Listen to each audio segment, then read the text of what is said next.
কাছে যা, হ্যাঁ এই তো খাওয়াচ্ছে। কত ভিড়, কতগুলো পদ হচ্ছে গিয়ে এই থালিতে। কি সুন্দর বিশাল মন্দির, এখনো কাজ চলছে। যে মন্দিরের ভেতরে এখানে কাজ হচ্ছে। বিশুদ্ধন ভবন, বিশাল বিশাল সাইজের গরু। নমস্কার, হরে কৃষ্ণ। আবার চলে এসেছি এবছর মায়াপুরে। এসেছিলাম 1.5 বছর আগে 2022-এ, অনেকদিন বাদে আবার এসেছি এখন 2024-এ মায়াপুর ঘুরতে। আজকে ভেবেছিলাম ফাঁকা থাকবে, তো এসে দেখছি গৌর পূর্ণিমা ফেস্টিভ্যাল চলছে, মানে প্রচুর লোকের ভিড়। আমরা সকাল সকাল বাড়ি থেকে চান টান করে রেডি হয়ে বেরিয়ে পড়েছি। তবে আমাদের বেরোতে একটু দেরি হয়েছে, কারণ সকাল 10টা বেজে গেছে। উচিত ছিল আরও 1-1.5 ঘন্টা আগে বেরোনো, যাই হোক সেটা হয়নি, নিজেদের গাড়ি নিয়ে বেরিয়েছি।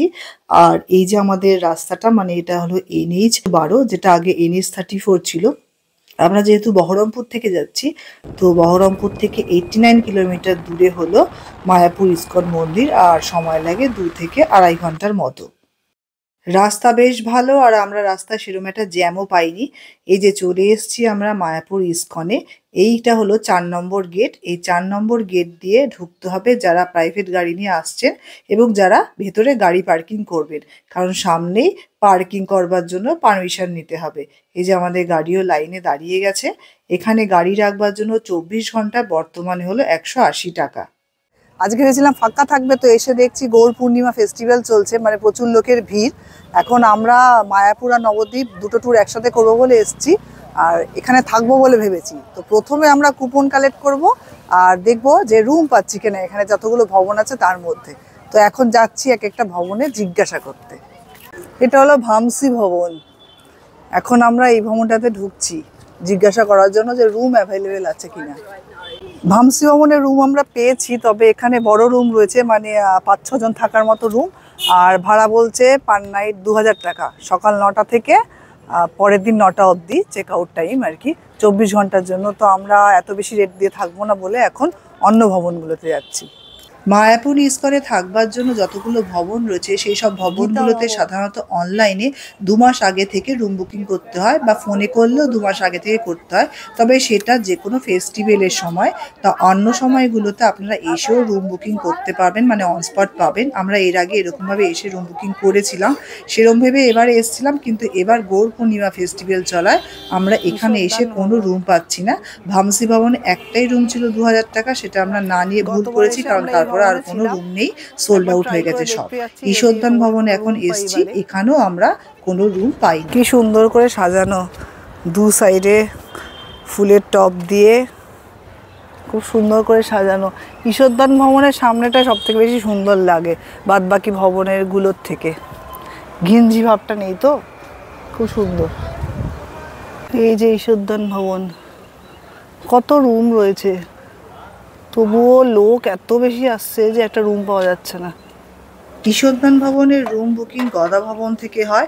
এছাড়া গদা ভবন, গীতা ভবন, চৈতন্য কুটির বা কচ্ছ ভবন, যত কিছু যা আছে আমরা কোনোটাতে কোনো রুম পাইনি। এমনকি খাবারের কুপনও পাইনি, কারণ খাবারের কুপনও আজকে সকাল 9:30 থেকে 10টার মধ্যে সমস্ত শেষ হয়ে গেছে। তো এখন আমরা এখানে এসেছি। যেহেতু গুরু পূর্ণিমা ফেস্টিভ্যাল চলছে, আমরা কোথাও কুপন পাইনি, মানে গদা ভবন, গীতা ভবন, নামার্থ ভবন, কোথাও খাবারের কুপন পাইনি। মহাপ্রসাদের কুপন সকাল 10টার আগে সব শেষ হয়ে গেছে। তো আমরা এখন যেখানে বসে আছি, এখানে সেলফ সার্ভিস, 120 টাকা করে থালি পাওয়া যাচ্ছে, মানে টাকা দিয়ে নিজেদেরকে ওখানে নিয়ে এসে বসতে হবে, অনেকটা রেস্টুরেন্ট স্টাইল। এই যে আমার পিছনে দেখা যাচ্ছে সবাই বসে আছে, খাওয়া দাওয়া করছে। লাইনে ভীষণ সময় লাগছে, অনেকক্ষণ ধরে লাইনে দাঁড়িয়ে টাকা দিয়ে তারপর খাবার কিনে আনতে হচ্ছে।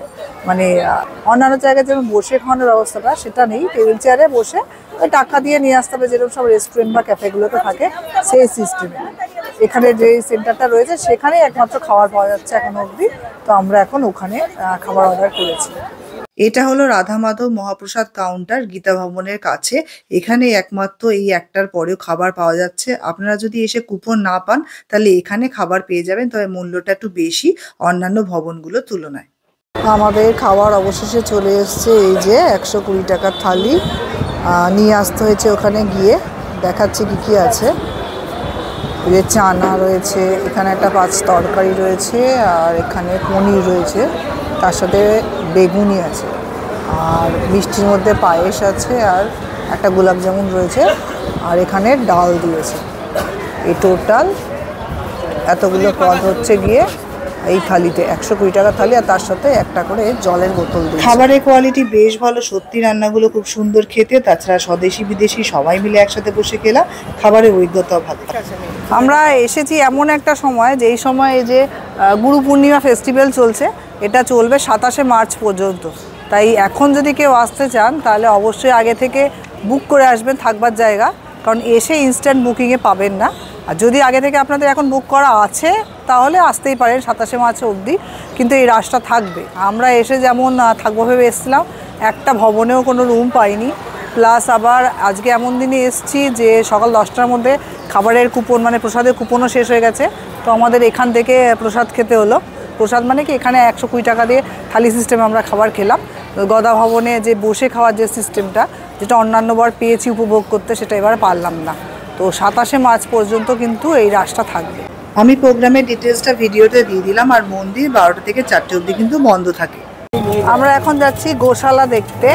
এখান থেকে টোটো যাচ্ছে, টোটোতে গোশালার ভাড়া নিচ্ছে 15 টাকা পার হেড।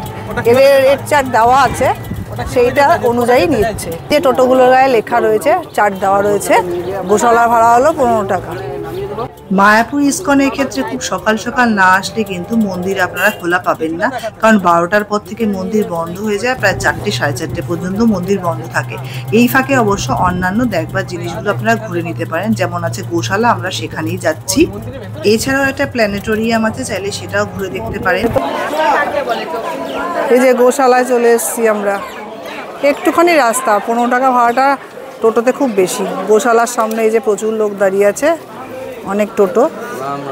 মন্দির থেকে গোশালা এলো, আবার এখান থেকে নিয়ে গিয়ে মন্দিরে নামাবে। এবার যাই ভেতরে একটু ঘুরে নিই। এখানে গোশালার বাইরে ঘি, দই এসব কিছু পাওয়া যাচ্ছে, আমরা এখান থেকে কিনছি।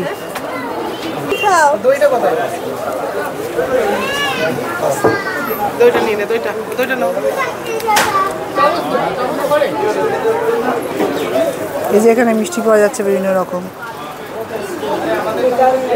মিষ্টি নেবে কিছু? এই যে এটা দই, দইটা বেশ অনেকটা দিয়েছে। কত ml ওটা? আর এটা হলো ক্ষীর, লাল ক্ষীর। এবারে খেয়ে দেখবো ক্ষীরটা কেমন খেতে। হ্যালো, ক্ষীরটা কেমন খেতে? ক্ষীরটা খুব ভালো। গোশালার গরুগুলো কি বিশাল বড় বড়।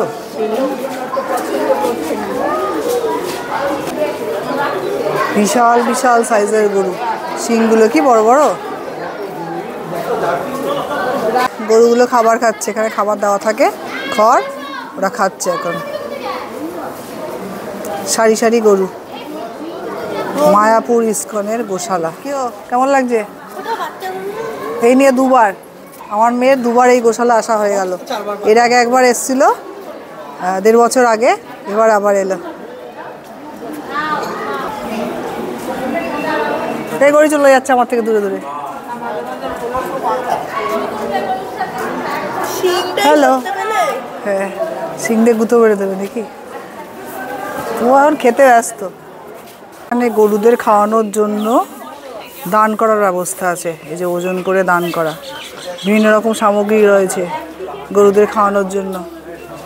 এখানে রেট দেওয়া রয়েছে। এই যে ভুসি হলো 30 টাকা পার কেজি, গুড় আছে 50 টাকা পার কেজি।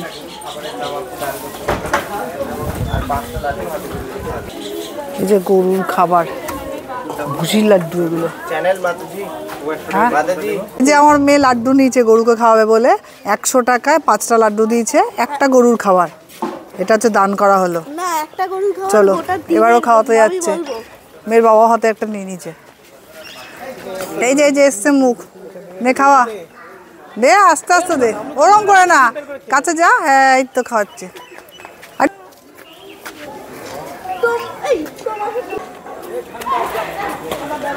এ মা, নিচে রেখে দিলি কেন? গোশালা থেকে ঘুরে আমরা চলে এসেছি এখন চন্দ্রোদয় মন্দিরের সামনে। নতুন যে মন্দিরটা খুলেছে ওটা 4টে থেকে আবার খোলে সকল দর্শনার্থীর জন্য। মানে বেলা 12টা থেকে 4টে অবধি বন্ধ ছিল, এখন আবার খুলে দেওয়া হয়েছে কারণ 4টে বেজে গেছে। তো আমরা এখন যাচ্ছি সেখানে।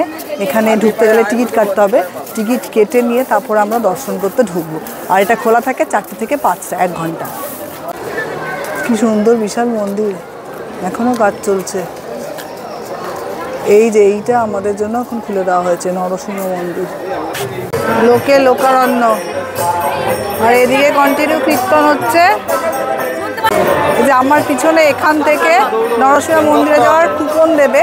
কুপন বলতে এখানে ডোনেশন কুপন, পার হেড 50 টাকা করে মিনিমাম ডোনেশন দিতে হবে। মানে 3 জন থাকলে 150 টাকা, 4 জন থাকলে 200 টাকা। তো আমাদের এখন এই কুপন কালেক্ট করবার জন্য বিশাল লাইন দিতে হচ্ছে, এত ভিড়। মন্দির খুলে গেছে 4টে থেকে, আর বেশিক্ষণ খোলা থাকবে না, 5টা পর্যন্ত, 1 ঘন্টা। কিন্তু অলরেডি 4:20-25 হয়ে গেছে। কত ভিড়! গুরু পূর্ণিমা ফেস্টিভ্যালের ভিড়। দাঁড়িয়ে আছি আমরা লাইনে নরসিংহ মন্দিরে ঢোকবার জন্য, নতুন মন্দিরটা ঢোকার জন্য।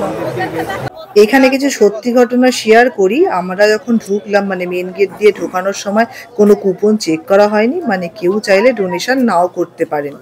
আর মন্দির বলা হয়েছিল বিকেল 5টা অবধি খোলা, কিন্তু বাস্তবে 5:30 থেকে 6টা পর্যন্ত খোলা রাখা হয়েছে দর্শনার্থীদের জন্য।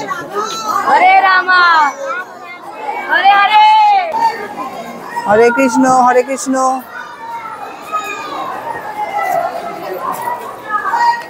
মায়াপুর ইস্কনের চন্দ্রোদয় মন্দির, যেটাকে বলা হয়েছে পৃথিবীর সবথেকে বড় বৈদিক টেম্পল, তার মধ্যেরই একটা অংশ নরসিংহ মন্দির বা নরসিংহ মন্দির নাম দিয়ে সকল দর্শনার্থীর জন্য খুলে দেওয়া হয়েছে। এই মন্দিরে কিন্তু এখনো অবধি কোনো মূর্তি প্রতিষ্ঠা হয়নি পুজো করার জন্য। আর মন্দিরের ভেতরে কাজ চলছে এবং এখানে বর্তমানে কোনো লাইটের সিস্টেম করা নেই। শুধুমাত্র যেদিন উদ্বোধন হয়েছিল সেদিন ফুল দিয়ে সাজানো হয়েছিল এবং অনেক লাইট দেওয়া হয়েছিল, কিন্তু আজকে আমরা এসে কোনো লাইট দেখতে পাচ্ছি না। এই মন্দিরের উদ্বোধন করা হয়েছিল 2রা মার্চ। সেই দিনকে এখানে ফুল দিয়ে সাজানো হয়েছিল এবং যজ্ঞ হয়েছিল। সেই সময়কার অনেক ভিডিও আপনারা ইউটিউবে দেখে থাকবেন। তবে এখন আসলে কিন্তু বর্তমান এই অবস্থা দেখতে পাবেন। সুন্দরভাবে এখন কিন্তু কাজ চলছে পুরো। দেখতে পাচ্ছেন কিচ্ছু চালু, মানে কিচ্ছু ফিনিশ হয়নি, 80% কাজ বাকি আছে। তাই দেখতে কাতারে কাতারে লোক চলে এসছে। এই যে কোথাও কোনো কাজই ফিনিশ হয়নি, অথচ মন্দিরের একাংশ ওপেন করে দেওয়া হয়েছে, কিছুই ফিনিশ হয়নি। দাঁড়িয়ে আছি নতুন মন্দিরটায়, যে মন্দিরটার নাম দেওয়া হয়েছে নরসিংহ মন্দির। নরসিংহ মন্দিরটাই খুলে দেওয়া হয়েছে। রিসেন্ট অনেক ইউটিউবে অনেক ভিডিও টিডিও দেখে আমি চলেও এলাম দেখতে, কিন্তু এসে দেখে সত্যি হতাশ হলাম। কারণ 80% কাজ এখনও হয়নি, মাত্র 20% কাজ হয়ে মন্দিরটাকে ওপেন করে দেওয়া হয়েছে, বলা হয়েছে একাংশ নরসিংহ মন্দির নাম দিয়ে। তো ভেতরে আলো ফালোরও ব্যবস্থা হয়নি। অন্ধকারের মধ্যে বিকেল 5টা নাগাদ যা দেখলাম, কিছু ভালো মতো বুঝতেই পারলাম না। কাতারে কাতারে লোক এসছে অথচ নতুন মন্দির দর্শনের জন্য। এবং এখন এখানে উৎসবও চলছে, সেজন্য ভিড়টারও বেশি। তবে যদি কাজটা পুরোটা হয়, এটা অবশ্যই সবথেকে সুন্দর মন্দির হবে, দেখবার মতন হবে। কিন্তু এখন এসে কিছুই কিন্তু দেখা যাচ্ছে না সেরকমভাবে। একে অন্ধকার, লাইট নেই, তারপর কাজ হচ্ছে, কোনো কিছু ফিনিশিং হয়নি। আপনারা যারা আসবেন ভিডিও দেখে অবশ্যই ভেবেচিন্তে আসবেন। এমনি বাদ বাকি এই মন্দিরটার অংশটুকু বাদ দিয়ে পুরনো মন্দির বা তার চারপাশে যা যা আছে বিভিন্ন ঘোরবার জায়গা, সেগুলো দেখবার জন্য তো যেমন মায়াপুর ছিল সেরকম অবস্থাতেই খুবই ভালো অবস্থাতে আছে।